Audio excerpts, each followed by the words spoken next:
Bubsy is back, baby!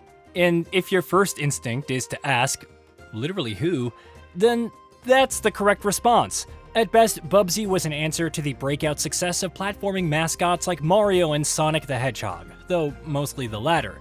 Despite how uninspired his 2D platformers could be, not to mention his annoying personality that seemingly never let up, everything from Bubsy 3D onward cemented his downfall, or further slide into irrelevance, if you would.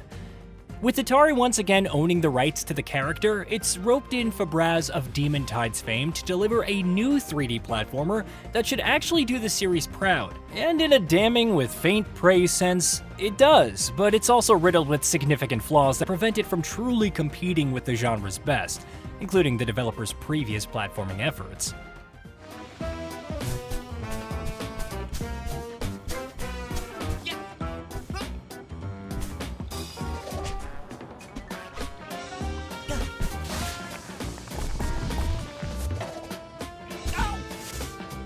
Story-wise, the alien Woolies are back at some point kidnapping Earth's sheep for their own nefarious purposes, and Bubsy can't really be bothered. That is, until the spaceships return again and have seemingly been modified into sheep-like forms. Upon hijacking one, Bubsy and his unwitting family, alongside the ever-crotchety Virtual Reality, discover that the Babots are responsible. The sheep have seemingly usurped their captors. With the Golden Fleece in their possession and a neener demeanor towards the group, it's up to Bubsy to bring the fight to them, unwillingly on most occasions and breaking the fourth wall on others. I didn't walk in expecting much of a story, and neither should you. Not that this is an insult by any means, Bubsy 4D cuts right to the chase, to the point where I wondered if I'd accidentally skipped a cutscene. There's no explanation about who Oblivia is, how Bubsy has a niece and nephew, Terry and Terry, why they're stuck with him, not that they're really complaining, or why Virgil is the way he is, beyond being a nerd. And you honestly shouldn't worry about it, because 3 out of the 4 were only ever touched upon in a Bubsy TV show that really never went beyond its pilot episode, and personality-wise are completely different here. They can be fun to interact with between levels and after significant story beats. Seeing them chilling in certain sections, whether it's the kids taking bets on a pit fight Bubsy's involved in, or Oblivia coming up with different ways to misspell Bubsy's name, can be entertaining. Granted, the joke that no one cares about what Bubsy thinks can get tiring. We get it, he sucks, but there's some fine humor about EULAs, older titles, and even a nice little jab or two from Bubsy himself when you pause the game. I do wish Bubsy had more lines during gameplay, since hearing about why Golden Fleeces float in the air gets repetitive, but at least there's, mercifully, an option to mute him. Hello? Yo, am I coming through to you, losers? Losers? I see you orbiting my planet. You better not step on our Babot turf. Well, you did steal our golden fleece, so we just want to get those back. Oh, please, can... Of course, the main meat of the experience is platforming, and Bubsy 4D offers some extensive options. Beyond the jump, double jump, pounce, and glide combo, he can also convert into a hairball form and roll around at the legally distinct speed of sound. Discovering blueprints leads to upgrades for things like teleporting between litter boxes, which serve as checkpoints in a level, or using hairball form to bounce between 2 adjacent buildings at a much faster pace than simple wall jumping will allow. You can even uncover other moves, like a triple jump or the ability to chain a single pounce into a series of follow-up leaps.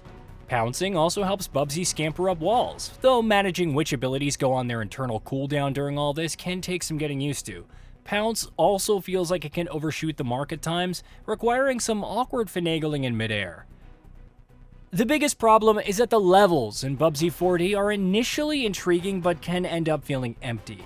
There is a lore reason as to why they feel so artificial, the first planet comprising of wool, the second of arts and crafts and so on, and you can encounter some interesting challenges that will put your precision to the test. The side stuff can also be occasionally compelling, even if it feels unnecessary to gather more blueprints beyond collection purposes after a point. However, the overall look leaves something to be desired, lacking much by way of personality or ingenuity, which isn't to say that Fabraz doesn't try to inject some, like meeting up with the downtrodden Woolies, who are less than thrilled about their current plight. If nothing else, they were intriguing to talk to in a depressing kind of way. Despite those aforementioned challenges, you'll spend a not insignificant amount of time navigating half-pipes in hairball form. It's more than occasionally iffy, be prepared to make ample use of that brake button, but it's all the more annoying when simply trying to enter regular pipes, since it can easily bypass them and slip off the edge into the abyss. Add some camera flubs on more than one occasion, wall jumping from a side perspective is especially annoying, or how finicky the targeting on pounce could be against enemies, or the distance between checkpoints when first running through levels, and the act of actually navigating these levels frustrated me more than I would have liked. That's not to say it's horrible all the time or completely unwieldy, but it definitely needs more fine-tuning and polish. At least the boss fights can be enjoyable. Bar B, the first of the Babot bosses who makes contact with Bubsy and friends, can feel overtly straightforward, until each hit in a phase transitions to an outright chase through the surrounding level. Meanwhile, Bartholomew, or Anarchy, offers manic platforming on a fixed circular walkway as it dodges many projectiles and lightning strikes. Oh, that's so... This is it! It's smashing time! I love smash! Regardless of whether you like Bubsy 4D or not, it's worth noting that this isn't the longest experience. Once you've cleared all 15 levels, it's possible to return to them and collect any remaining yarn balls or blueprints. Yarn balls can be used to purchase cosmetics, including a horrendously tacky lineup of jackets, Bubsy's classic look, and even a 3D model which calls back to the bad old days. The more competitive-minded have leaderboards and ghost data, and there's even a hardcore mode called 9 Lives where you're only allowed to take 9 hits throughout the entire playthrough. Die, and you'll have to start all over. If you're looking for the next big 3D platformer to deliver tons of memorable moments, excellent level design, and tight gameplay throughout, then rest assured that Bubsy 4D probably isn't it. It's not the worst experience out there, and keep in mind that this franchise has seen its share of horrible experiences, but it's also not something that I can wholeheartedly recommend for everyone. If anything, Demon Tides is a far better time investment and showcases what the developer is really capable of in terms of 3D platforming greatness. Regardless, if you feel weirdly compelled to embark on this adventure with a main character that's treated as mostly a joke, then you could do far worse than Bubsy 4D. But you could also do a heck of a lot better. Hey, did you know that we at Gaming Bolt upload new videos every day? Stick around, drop a like, subscribe, and hit that bell. And let us know what kind of content you'd like to see in the future with a comment below.